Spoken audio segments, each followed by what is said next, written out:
जब से 18वीं लोकसभा का गठन हुआ है, मानो पक्ष और विपक्ष, कांग्रेस सांसद और लोकसभा में विरोधी दल के नेता राहुल गांधी को सुनने के लिए बेताब रहते हों। आज भी यानी 29 जुलाई 2024 को लोकसभा में ऐसा ही नजारा देखने को मिला। जैसे ही राहुल गांधी बोलने के लिए खड़े हुए, वैसे ही मानो पूरा देश उन्हें टकटकी बांधकर सुनने लगा हो। राहुल की ये तस्वीर बीते लोकसभा चुनावों से चेंज हुई है, वरना एक वक्त ऐसा था कि राहुल को सिर्फ पप्पू कहकर संबोधित किया जाता था और इस पूरी क्रिया में सत्ता पक्ष की अहम भूमिका होती थी। आज वही सत्ता पक्ष राहुल के बोलने पर जबरदस्त हंगामा खड़ा करता है।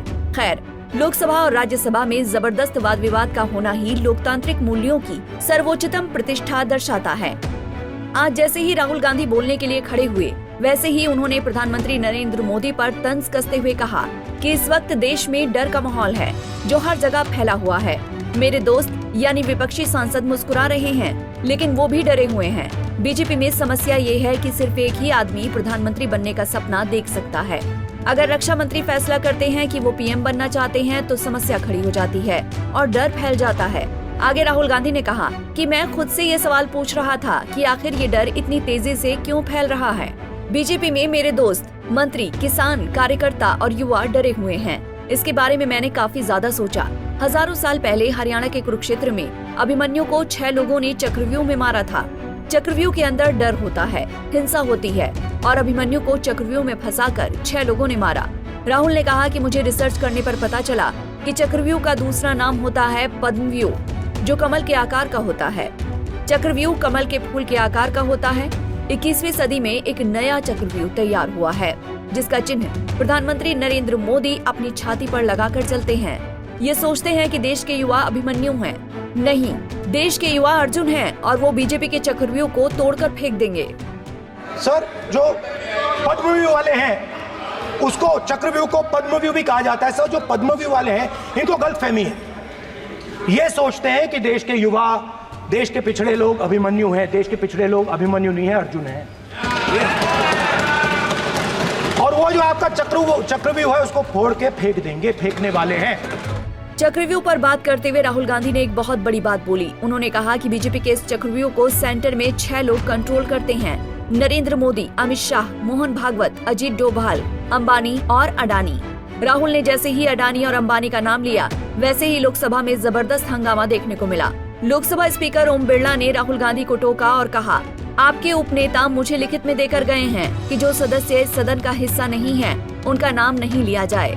इसी दौरान राहुल गांधी और किरण रिजिजू के बीच लोकसभा में तीखी नोकझोंक भी देखने को मिली। दरअसल राहुल का बीजेपी पर आरोप था कि बीजेपी अडानी और अंबानी के माध्यम से देश के संपूर्ण इंफ्रास्ट्रक्चर को कंट्रोल करवा रही है, जिस पर इस संसदीय कार्य मंत्री किरण रिजिजू खड़े हो गए और उन्होंने राहुल से कहा कि आप स्पीकर को चैलेंज करते हैं, आपको सदन का नियम नहीं मालूम है। नेता प्रतिपक्ष को सदन के नियम के बारे में मालूम नहीं होना दुख की बात है। उन्होंने स्पीकर को चैलेंज कर सदन की गरिमा को गिराया है। इसके अलावा राहुल ने पेपर लीक और बेरोजगारी को भी बीजेपी का चक्रव्यूह बताया। केंद्रीय बजट 2024-25 पर बात करते हुए राहुल गांधी ने कहा कि शिक्षा बजट में 20 साल में सबसे कम पैसा दिया गया है, जो 2.5% है। किसानों ने इस चक्रव्यूह से निकलने के लिए सरकार से MSP की लीगल गारंटी मांगी है। आपने किसानों को बॉर्डर पर रोक दिया, मुझे मिलने से रोक दिया। इस दौरान लोकसभा स्पीकर ओम बिरला ने कहा कि मैं आपको असत्य नहीं कहने दूंगा। इसके जवाब में राहुल गांधी ने बताया कि जब मैं मीडिया को लेकर किसानों से मिलने गया तो फिर संसद के दरवाजे किसान नेताओं के लिए खोले गए। आज के अपने भाषण में राहुल गांधी ने बड़ी बातों में से एक बात बीजेपी पर अति गंभीर आरोप लगाते हुए कही कि केंद्र में एनडीए के बलबूते पर तीसरी बार बरकरार बीजेपी की मोदी सरकार ने मीडिया क्लास के पीठ और छाती में छुरा मारा है। अपने आज के भाषण में भी राहुल गांधी ने बजट से जुड़ा एक पोस्टर दिखाना चाहा। इस पर स्पीकर ओम बिरला ने सख्त लहजे में कहा कि मैं पोस्टर नहीं दिखाने दूंगा, ये गलत तरीका है। अग्निवीर मुद्दे पर राहुल गांधी को जब रक्षा मंत्री राजनाथ सिंह ने जवाब दिया तो राहुल गांधी ने पलटवार किया। सर, डिफेंस मिनिस्टर ने कहा कि मैंने अग्निवीर की बात उठाई। सर, पहले भी डिफेंस मिनिस्टर ने कहा था कि शहीद अग्निवीर परिवारों को कॉम्पनसेशन दिया गया है और उन्होंने कहा, हाउस में कहा कि 1 करोड़ रुपया कॉम्पनसेशन दिया गया है, मगर सर वो गलत था। सर, उस शहीद परिवार को इंश्योरेंस दिया गया था, कॉम्पनसेशन नहीं दिया गया था। सर मैं ये कहना चाहता हूँ सर ये सच है सर। और सर भाषण के एकदम बाद सर कॉम्पेंसेशन गया था सर। सर ये सच्चाई है सर, इसको कोई नकार नहीं सकता, ये सच्चाई है सर। सर आखिरी बात सर, आपने एक और चक्रव्यूह बना दिया है सर। मीडिया वालों को सर आपने पिंजरे में बंद कर दिया सर, उनको बाहर निकाल दीजिए प्लीज। एक मिनट, माननीय आप प्रतिपक्ष के नेता हैं और ये मैं आपसे हंस रहे हैं आप, ये तरीका आपका, आप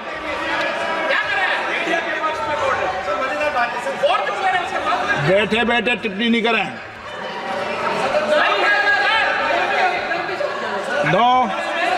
आपने फिलहाल लोकसभा से लेकर राज्यसभा तक इन दिनों केंद्रीय बजट 2024-25 पर चर्चा काफी तेज है।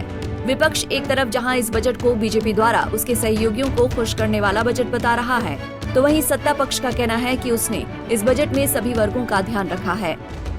Bureau report, Punjab Kesari TV. हमसे जुड़े रहने के लिए हमारे YouTube चैनल को सब्सक्राइब करें और नई वीडियो की नोटिफिकेशन के लिए बेल आइकॉन को दबाएं।